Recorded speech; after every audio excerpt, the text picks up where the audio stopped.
नमस्कार। आज हम बात कर रहे हैं त्वचा की देखभाल के बारे में। स्वस्थ, चमकदार त्वचा तो सभी चाहते हैं, पर सही जानकारी ना हो तो गलतियां हो जाती हैं। बिल्कुल। और आज हमने जो जानकारी जुटाई है वो स्किन एक्सपर्ट्स, मेडिकल रिसर्च और जो इंडस्ट्री एनालिसिस है उस पर आधारित है। हाँ, कोशिश यही है कि स्किन केयर के पीछे का जो साइंस है उसे आसान बनाएं, ताकि सुनने वाले अपनी त्वचा को बेहतर समझ सकें और सही फैसले ले पाएं। क्योंकि त्वचा सिर्फ बाहरी खूबसूरती नहीं है, ये हमारे शरीर का सबसे बड़ा अंग है। इसकी सेहत बहुत मायने रखती है। तो चलिए शुरू करते हैं उन आम गलतियों से जो हम अनजाने में कर बैठते हैं।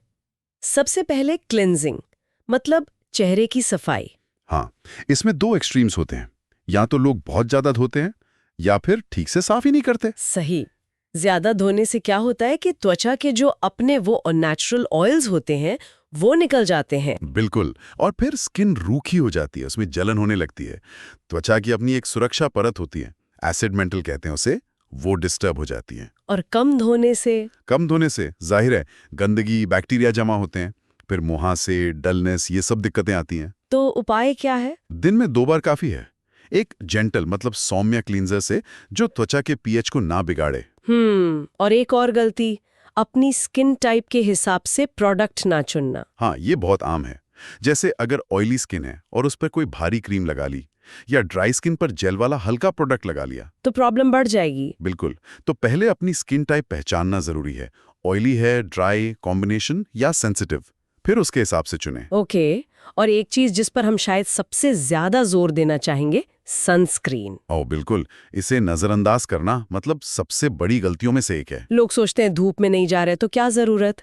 हाँ, पर यूवीए किरणें तो शीशे से भी अंदर आ जाती हैं। और यही एजिंग का बड़ा कारण है, पिगमेंटेशन का भी, और स्किन कैंसर का खतरा तो है ही। तो रोज लगाना है। रोज SPF 30 या उससे ज्यादा, और ब्रॉड स्पेक्ट्रम जरूर देखें जो यूवीए और यूवीबी दोनों से बचाए। हर 2-3 घंटे में दोबारा लगाना भी जरूरी है अगर बाहर हैं तो। ठीक है। अब एक्सफोलिएशन की बात करते हैं, मतलब डेड स्किन हटाना। इसमें भी लोग गड़बड़ कर देते हैं। हाँ, या तो जरूरत से ज्यादा करते हैं, जिससे स्किन की जो प्रोटेक्टिव लेयर है वो डैमेज हो जाती है, लालिमा आ जाती है, जलन होती है। या फिर करते ही नहीं है। हाँ, और फिर डेड स्किन सेल्स जम जाती हैं, त्वचा बेजान सी लगती है। तो हफ्ते में 1 या 2 बार, वो भी हल्के एक्सफोलिएंट से। और अगर स्किन सेंसिटिव हो तो फिर बहुत ध्यान से, या तो सिर्फ मुलायम कपड़े से हल्के हाथ से स्क्रब करें, या फिर कोई बहुत ही सौम्य केमिकल एक्सफोलिएटर इस्तेमाल करें। एक और ट्रेंड है बहुत सारे प्रोडक्ट्स एक साथ इस्तेमाल करना, लेयर इन। हाँ, लगता है कि ज्यादा लगाएंगे तो ज्यादा फायदा होगा, पर होता उल्टा है। स्किन इरिटेट हो सकती है, ब्रेकआउट्स हो सकते हैं। और कभी-कभी प्रोडक्ट्स एक दूसरे का असर भी कम कर देते हैं। बिल्कुल। तो बेहतर है एक सिंपल रूटीन रखें। क्लिंजर, मॉइस्चराइजर, सनस्क्रीन, ये बेसिक हैं। फिर जरूरत के हिसाब से धीरे धीरे एक-एक करके कोई सीरम या ट्रीटमेंट जोड़ें। और रात को मेकअप। उतारना बेहद जरूरी है। सिर्फ वाइप्स से काम नहीं चलता, वो पूरी तरह मेकअप नहीं हटाते हैं। तो फिर डबल क्लिंजिंग सबसे अच्छा तरीका है। पहले किसी ऑयल बेस्ड क्लिंजर या मेकअप रिमूवर से मेकअप हटाएं, और फिर एक जेंटल फेस वॉश से चेहरा धोएं। ये तो हुई बाहरी गलतियां, लेकिन अंदरूनी सेहत का भी तो असर पड़ता है त्वचा पर। बहुत ज्यादा। आपका खानपान कैसा है ये सीधे आपकी स्किन पर झलकता है। जैसे संतुलित आहार लें। हरी सब्जियां, फल, lean protein, nuts, healthy fats. इनमें विटामिन्स, मिनरल्स, एंटीऑक्सीडेंट्स होते हैं जो त्वचा के लिए जरूरी हैं। और किन चीजों से बचना चाहिए? प्रोसेस्ड फूड्स, जिनमें चीनी और मैदा ज्यादा हो, ये शरीर में इन्फ्लेमेशन मतलब सूजन बढ़ाते हैं। और एक प्रोसेस होता है ग्लाइकेशन, जिसमें शुगर मॉलिक्यूल्स कोलेजन से जुड़कर उसे सख्त और कमजोर बना देते हैं। इससे त्वचा जल्दी बूढ़ी दिखती है। अच्छा, और नींद का क्या रोल है? नींद बहुत जरूरी है। सोते समय ही हमारी स्किन खुद को रिपेयर करती है, नमी का संतुलन बनाती है। कितनी नींद काफी है? करीब 7 से 9 घंटे। कम नींद से डार्क सर्कल्स, पफीनेस तो होते ही हैं, लंबे समय में एजिंग भी तेज होती है। और स्ट्रेस? आजकल तो स्ट्रेस बहुत आम है। हाँ, और स्ट्रेस कई स्किन प्रॉब्लम्स को बढ़ा सकता है, जैसे एक्जिमा, सोराइसिस, मुहासे।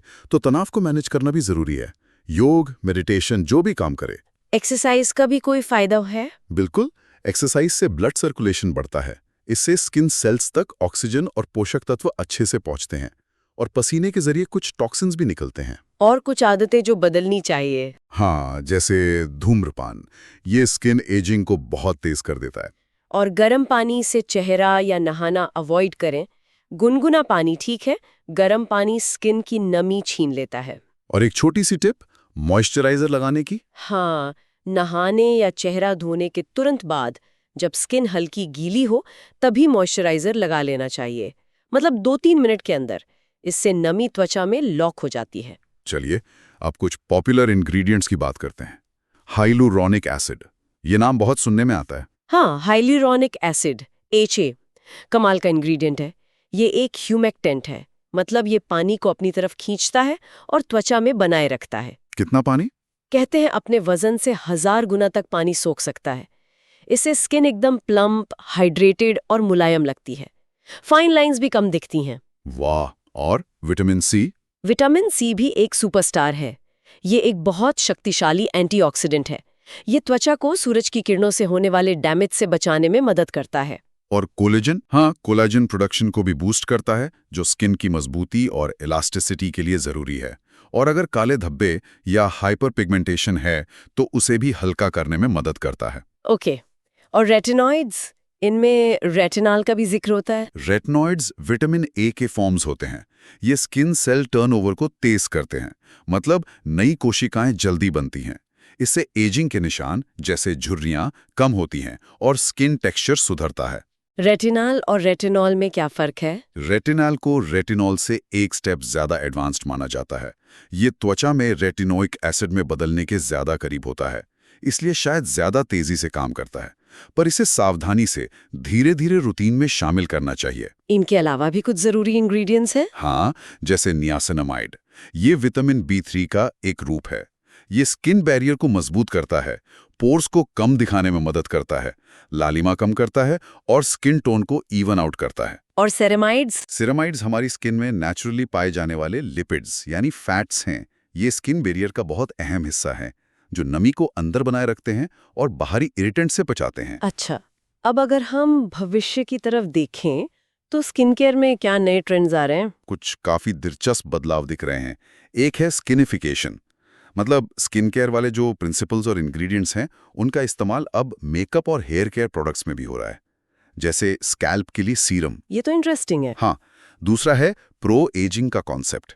एंटी एजिंग की बजाय अब फोकस इस बात पर है कि उम्र बढ़ने की प्रक्रिया को ग्रेसफुली कैसे अपनाया जाए, स्किन को हेल्दी रखते हुए। ये अच्छी सोच है। बिल्कुल। फिर माइक्रोबायोम केयर पर भी जोर बढ़ रहा है। हमारी स्किन पर अच्छे बैक्टीरिया भी होते हैं, उनका संतुलन बनाए रखने वाले प्रोडक्ट्स आ रहे हैं, प्रीबायोटिक्स, प्रोबायोटिक्स वाले। और टेक्नोलॉजी का रोल? हाईटेक ब्यूटी बढ़ रही है। AI यानी आर्टिफिशियल इंटेलिजेंस से चलने वाले skin analysis tools, personalise skin care routines, ये सब और आम होंगे। क्लीन ब्यूटी के बारे में भी बहुत सुना है। हाँ, क्लीन ब्यूटी और ट्रांसपेरेंसी। लोग जानना चाहते हैं कि उनके प्रोडक्ट्स में क्या है, वो कहाँ से आ रहा है। हानिकारक केमिकल से बचने पर जोर है। लेकिन क्लीन का मतलब क्या हमेशा सेफ होता है? यही ध्यान रखने वाली बात है। क्लीन लेबल का मतलब हमेशा एलर्जी फ्री नहीं होता। कई बार नेचुरल या क्लीन माने जाने वाले तत्व भी, जैसे कुछ इसेंशियल ऑयल्स या प्रिजर्वेटिव्स, सेंसिटिव स्किन को इरिटेट कर सकते हैं। तो लेबल पढ़ना जरूरी है हमेशा।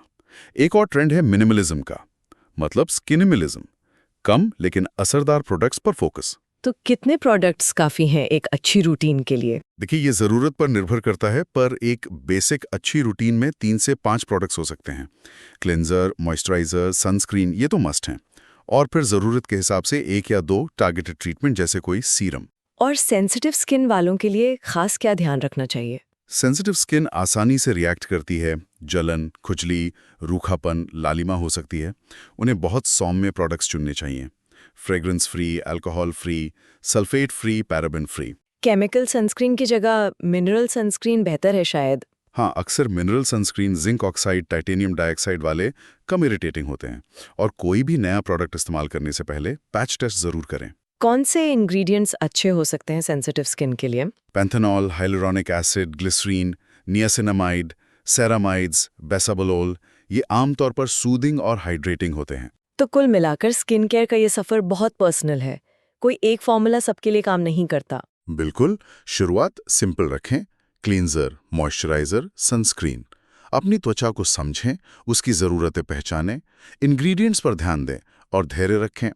नतीजे दिखने में समय लगता है। हाँ, और जैसा आपने कहा, कई बार लेस इज मोर, कम प्रोडक्ट्स भी ज्यादा असरदार हो सकते हैं। सही कहा। और अंत में सुनने वालों के लिए बस एक सवाल छोड़ना चाहूंगा।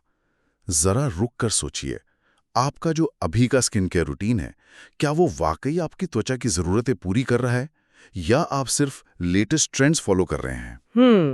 अपनी त्वचा की सुने, वो क्या कह रही है, ये समझने की कोशिश करें। बिल्कुल।